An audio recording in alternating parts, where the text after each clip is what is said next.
वसईपूर्वीच्या नायगावमधील नौकार इमारतीमध्ये एका धक्कादायक घटना घडली आहे। 4 वर्षाची अन्विका प्रजापती ही 12व्या मजल्यावरून पडून मृत्यू झाला आहे। घटनेच्या दिवशी अन्विका घराच्या बाहेर जाण्यासाठी तयार झाली होती।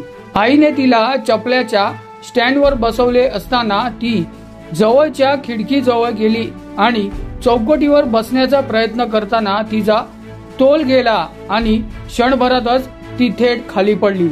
हा संपूर्ण प्रकार सीसीटीव्ही मध्ये कैद झाला असून हे दृश्य अंगावर शहारे आणणारे आहे। या घटनेनंतर अन्विकाला तातडीने रुग्णालयात नेण्यात आलं, मात्र डॉक्टरांनी तिला मृत्यू घोषित केला।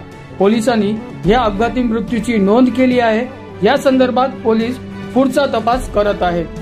Bureau report, news junction TV, Naigaon.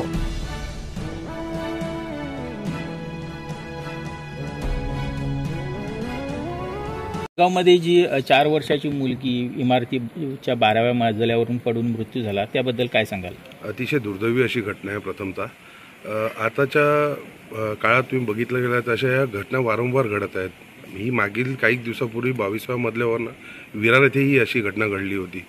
ह्याच्यामध्ये सर्वात महत्त्वाचं कार्य असतं ते म्हणजे असं आहे की बिल्डरनी काही निकषही सांभाळले पाहिजेत। त्याचबरोबर फ्लॅट धारकांनी जेव्हा आपण फ्लॅट घेतो आपले स्वप्न रंगवतो आणि मग ती स्वप्न रंगवत असताना आपल्या स्वप्नांना आकार देण्यासाठी आपण हे नवीन नवीन घरं घेत असतो, तेव्हा हा निकष आपणही तपासून पाहायला पाहिजे की आपल्या घरातही लहान मुलं आहेत, वृद्ध महिला, वृद्ध नागरिक आहेत, त्यांचीही काळजी आपण घेतली पाहिजे।